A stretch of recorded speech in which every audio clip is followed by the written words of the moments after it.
Thank you, Trevor. I really appreciate that. So before I begin, let me be frank to all of you.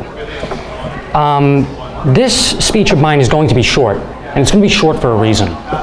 While I have experience in the high school portion of this atheist movement, the Secular Student Alliance rightfully admits, if you ask them, that it's very hard to reach out to high schoolers, and that many high school activists that have gotten involved in the movement have gotten involved because they've reached out to the movement themselves. So just note that, and once we're done here with this talk, I'm going to maybe ask for some feedback, actually, from the audience.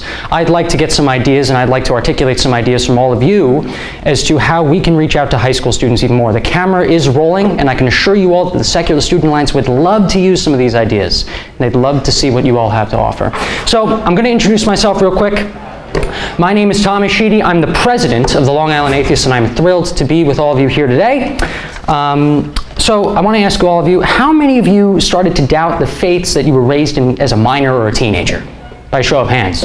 It's a lot of hands. I suspected that. I'm expecting fewer hands with this question. How many of you know of any atheists who are currently in high school, that are currently teenagers? Fewer hands. Still a good amount of hands, though. So many of you are currently in college or in local atheist groups. For those of you in college, many of you focus on problems occurring on campus. But on the occasions when you're fighting a specific local battle or staying the course and fighting for a more secular world, we want as much help as we can get. And many of us realize the faults of the religions we were raised in as teenagers and minors, not knowing of the atheist movement well until our later years. But during our teenage years, many of us start to develop our atheistic and ideological identities. And we see bigotry left and right. And the halls of high school, it's not the college campus that many of you are used to right now. But this is one of the reasons why you should help cultivate high school activism in your local community. So for those of you that have been in this movement for a few years now, you might know of the following names: Jessica Alquist, Zach Coplin, and Daniel Koster. These familiar names of activists, they popped up in my mind. Alquist was a resident of Rhode Island who took down an illegal prayer banner in her high school. Zach Coplin's high school activism in countering creationism started many years ago, and now he's a popular writer that works around the country to advocate for removing creationism from public schools and teaching real science. He's even appeared on Real Time with Bill Maher. And Daniel Koster and I wanted to start local SSA chapters. Alquist and Coplin were recognized on the national level, and Koster and I were basically praised by the movement for our activism. But here's the hard truth, ladies and gentlemen. We would have not been as successful if we did not get support from other organizations and people like you. Our high school activism got us started in the atheist movement, and the groups that supported us grew stronger in our local community as we kept winning our battles. So there are a few benefits to getting involved in creating high school activism. You can create more of a diverse local atheist community, and you can add new fresh faces to your group. People that are younger, people that are more tech savvy. We hear a few problems about ageism in the movement. Too many old people, too many young people. Well, for the groups that have too many old people that have a lot of money, that want to basically kick off a next generation of atheist activists, it's important that younger atheists get involved. And why not have them get involved in high school? You can get your group involved in local separation of church and state battles. The more the merrier. A 15-year-old being involved in a fight to remove a Ten Commandments monument is still as beneficial as having a 45-year-old. The difference is age. The passion and the commitment to want a secular government is something that everyone should pay attention to. And you can create a haven for students that can't come out of the closet. You can help fund a local secular student group at a high school. A lot of students really don't have money, and I'm not the only one that can back myself up on that. I'm sure every single one of you can. So you can do a few things to help create those benefits, though. You can invite high schoolers to come to your group's events. You can help high schoolers create SSA groups. And you can stand up for the separation of school and church and a lot more things. You can encourage charitable works and ask as your organization.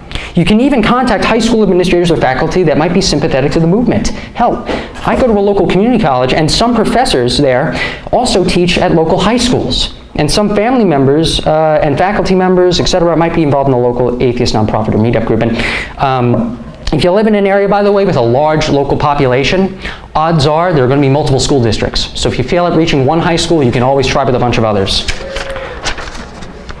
So I want to also talk a bit about myself and my background here.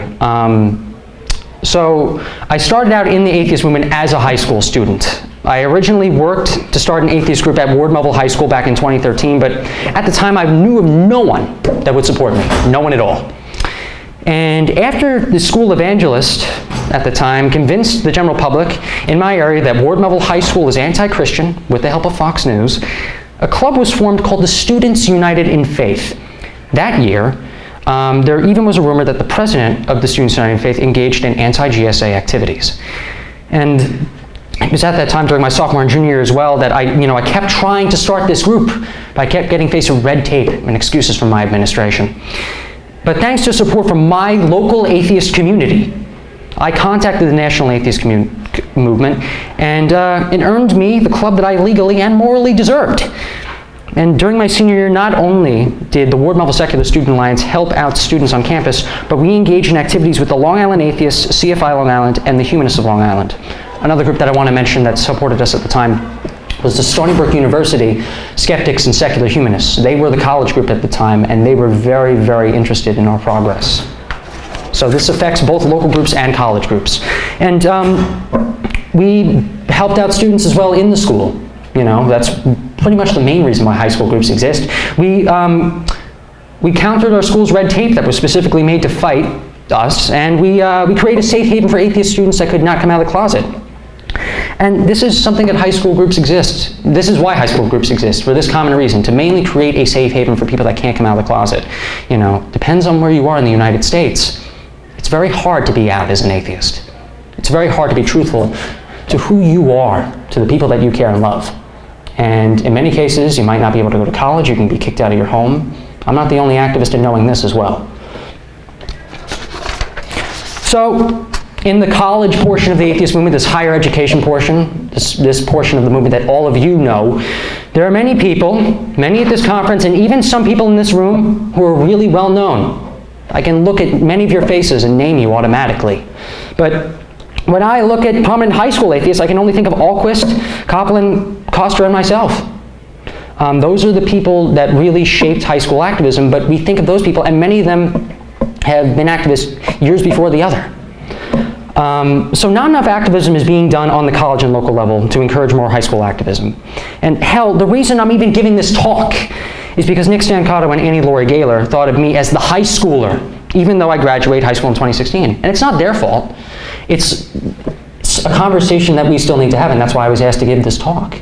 Because we don't really know the perfect tactics to reach out to high school students. We've seen high schoolers go to the movement, but we've never seen the movement really go to high schools, because it's a very difficult conversation to have, and I'll try to give some answers, as I'm doing now, but we need to do this together. So my solution to all of you who want to engage with high school students is to use as many tactics that some of you could be thinking of right now. So as my friend Phil Thurgeson said in 2013, the evangelicals and Christians are getting into public schools, so can we. We can easily do it. If you have a Christian organization that is legally getting its message out to a public school, we can do the exact same thing without a problem. So here's some ideas that I thought of. You can make flyers to be placed in public schools to reach out to students if the school allows it.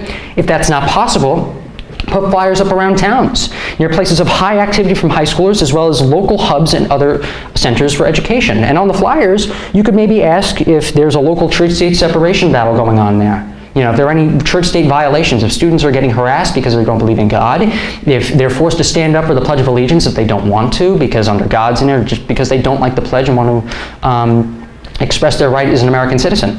Or you can offer to fund a local SSA group with money or food. There are some people in high schools now that would be interested in having groups like these if they knew they existed, but it's difficult for us to get the message in there. So if you can go even further, you might be able to even get access to the morning announcements, allowing the voice of yourself or your organization to reach hundreds, if not over 1,000 students. And if you know a parent of a high schooler who's being raised secular, contact him or her and see if that student would be interested in starting a club. The atheist movement is a very young movement, ladies and gentlemen. It's a movement that, yes, it's been around for a few years, but we still have a lot of work to do. August is leaving. I see August right here in the audience. He is leaving this movement to pursue other things, but I think he can agree with me when I'm only saying that we've only begun. We've really only begun. And I'm not leaving, I'm just not drawing a paycheck anymore. Fine, stay. But yeah, so this is why my speech here is not as professional, because I don't know all the answers about this. And this is why the Secular Student Alliance needs to work with all of you to reach out to local high schoolers near yourself. So let's see. So atheists being out of the closet as well at an earlier age, it exposes families being around people in their life who don't believe in God. You get the question started earlier. You don't need to go to some large enlightened university like Ohio State to start realizing that God doesn't exist. You could realize that earlier on, and if you can come out to your parents, you know, that's a good thing to do. But if you get outside organizations to help encourage this, the anti-atheist bigotry can then decrease. It can decrease a lot. Just not a lot of people feel encouraged to do so because of the pressures that they've been raised in by society, and because some of them might just be apathetic and need to be educated about the cause. SSA groups in high schools as well can help encourage people who are questioning their faith and that they're not alone.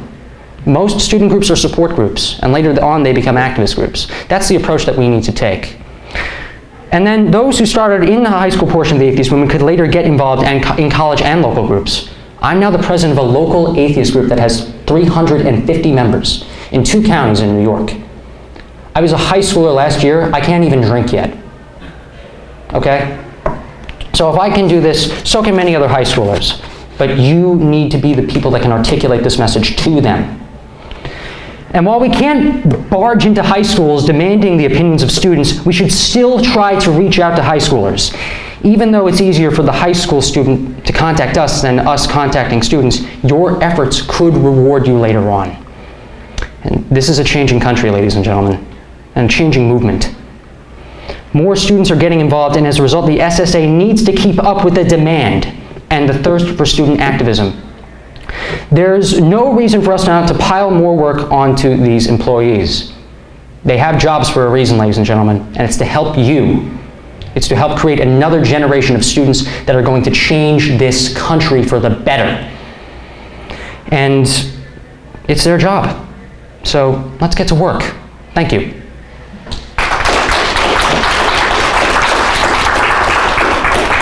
So I'll take any questions or comments, and I'd love to hear your ideas. This was very unprofessional and quite uncoordinated, and for a reason.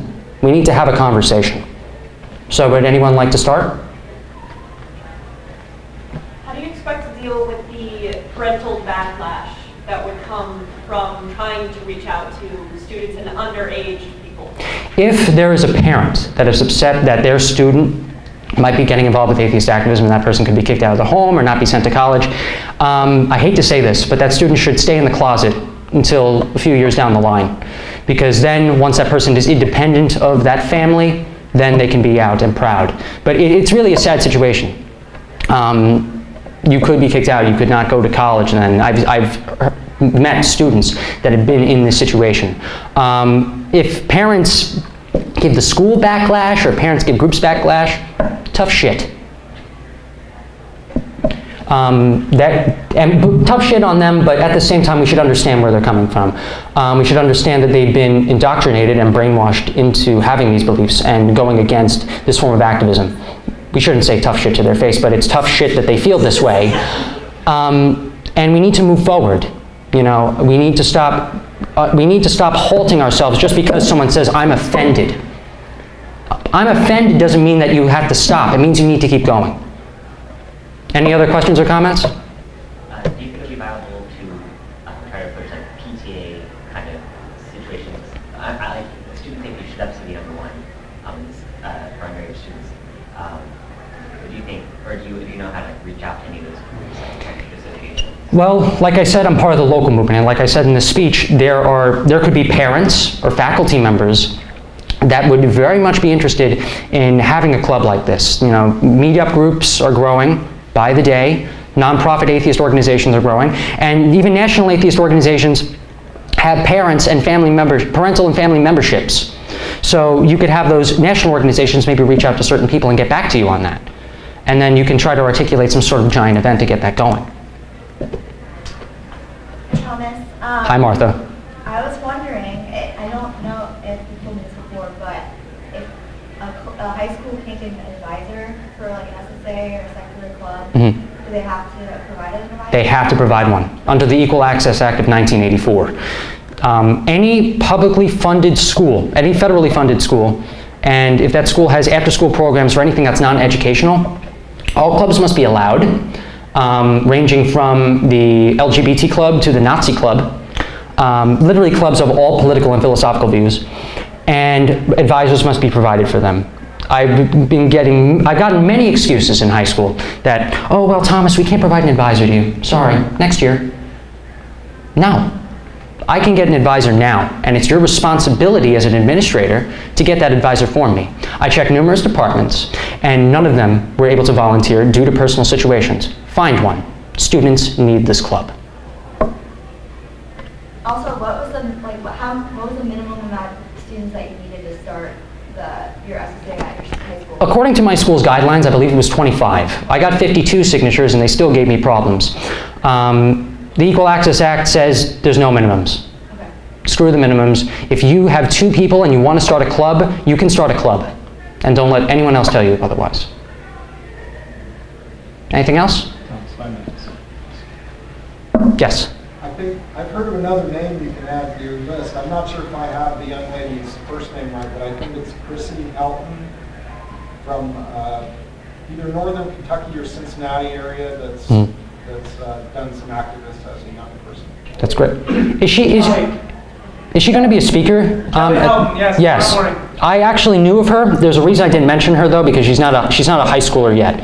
So if she decides to pursue that, and I give this speech a few years from now, I'll put her on the list. But when it comes to high school activists, August can probably back me up here, there are not that many well-known activists that know each other and communicate with each other and in the movement at the same time.